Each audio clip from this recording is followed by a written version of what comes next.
ભરૂચ જિલ્લાના મનાડ ગામે Bhadbhut dam site નજીક ગેરકાયદેસર માટી ખનન, CRZ નિયમોના ભંગ અને પુરાવાનો નાશ કરવાના ગંભીર આક્ષેપો સાથે સામાજિક કાર્યકર કમલેશ મઢીવાળાએ કલેક્ટર, GPCB અને ભૂસ્તર શાસ્ત્રીને બીજી રજૂઆત કરી છે। અરજીમાં જણાવ્યા મુજબ મનાડ ગામની ગૌચર જમીન, તળાવડી વિસ્તાર અને નર્મદા નદી કિનારાના CRZ સંબંધિત વિસ્તારમાંથી મોટી માત્રામાં માટીનું ગેરકાયદેસર ખોદકામ કરી તેનો ઉપયોગ ભાડભૂત બેરેજ યોજના તેમજ ભરૂચ દહેજ હાઈવેના કામમાં કરવામાં આવ્યો હોવાનો આક્ષેપ કરવામાં આવ્યો છે। અગાઉ તારીખ 8 જૂન 2026ના રોજ પણ આ મામલે રજૂઆત કરવામાં આવી હોવાનો ઉલ્લેખ કરાયો છે।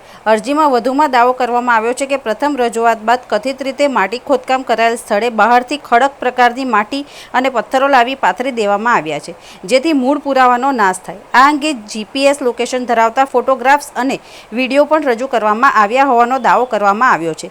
રજૂઆતમાં નર્મદા નદીના કિનારાનું ધોવાણ, ગોચર જમીનને થયેલું નુકસાન, માછીમારોની રોજગારી પર પડતી અસર અને પૂર જેવી સ્થિતિ સર્જાવાની સંભાવનાઓ અંગે પણ ચિંતા વ્યક્ત કરવામાં આવી છે। અરજદારે સમગ્ર મામલે સ્થળ પર સંયુક્ત માપણી કરાવી વાસ્તવિક માટી ખોદકામનો અંદાજ મેળવવા જવાબદારો સામે માટી ચોરી, લેન્ડ ગ્રેબિંગ, CRZ નિયમોના ભંગ અને પુરાવાના નાશ કરવા બદલ ફોજદારી ગુનો નોંધવા, કોન્ટ્રાક્ટરને થતી સરકારી ચૂકવણી અટકાવવા, બ્લેકલિસ્ટ કરવા તેમજ માટીના વપરાશનો પેનલ ઓડિટ કરવાની માંગ કરી છે। હાલ આ અરજીના આધારે સંબંધિત તંત્ર દ્વારા શું કાર્યવાહી કરવામાં આવે છે તેના પર સૌની નજર છે।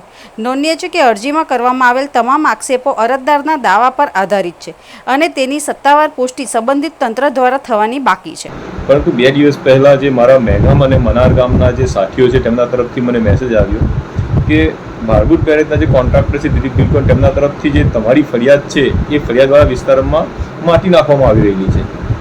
અમે એકદમ ચોંકી ગયા કે ભાઈ જે ચોર છે એ ચોર ફરી એ વિસ્તારમાં માટી કેમ નાખી રહેલો છે।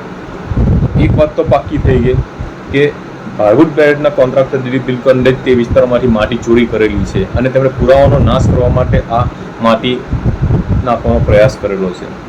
એટલે અમે ત્યાં ગઈકાલે ત્યાં બનાવ સ્થળે ગયા તો ત્યાં જોયું તો 50-60 ટ્રક માટી ત્યાં નાખી અને એ વિસ્તારમાં પાથરેલી હતી અને પુરાવાનો નાશ કરવાનો પ્રયત્ન કરેલો હતો। અમારા જે સાથીઓ છે એ માટી નાખતા વિડીયો પણ દિલીપ બિલકુલના ટ્રકોના લીધેલા છે।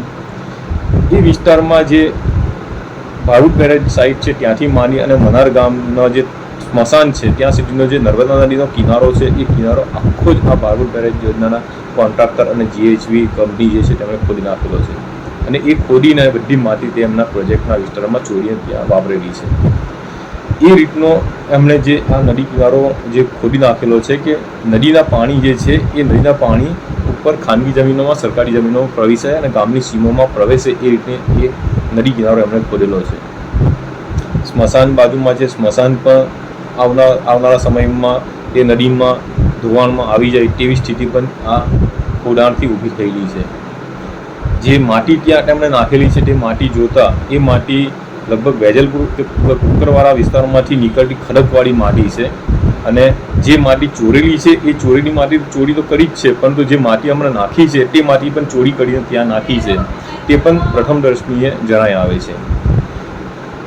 અમે મારી જે આ ફરિયાદ 8મી જૂનની હતી તે સંબંધી પુરાવો નાશ કરવા માટેનો જે પ્રયાસ ભાડભૂત બેરેજના કોન્ટ્રાક્ટર તરફથી થઈ રહેલો છે તે બાબતની આજરોજ મેં ફરિયાદ GPCBના અધિકારીને, ખાણ ખનીજના અધિકારીને, કલેક્ટરશ્રીને પણ આ ફરિયાદ કરી છે અને એ સંબંધી મેં પુરાવાઓ પણ સાથે સાથે રજૂ કરેલા છે। જે વિડીયોગ્રાફ્સ લીધેલા છે, ફોટોગ્રાફ્સ લીધેલા છે તે પણ મેં એક મારી ફરિયાદ સાથે રજૂ કરેલા છે। અમને આશા છે કે મને ન્યાય મળે, મને નહીં પરંતુ જે ગૌચરણની જમીન છે તે બાબતની ગાય માતાને ન્યાય મળે, મને નહીં પરંતુ નર્મદા નદીનું જે પર્યાવરણ છે એ પર્યાવરણને ન્યાય મળે।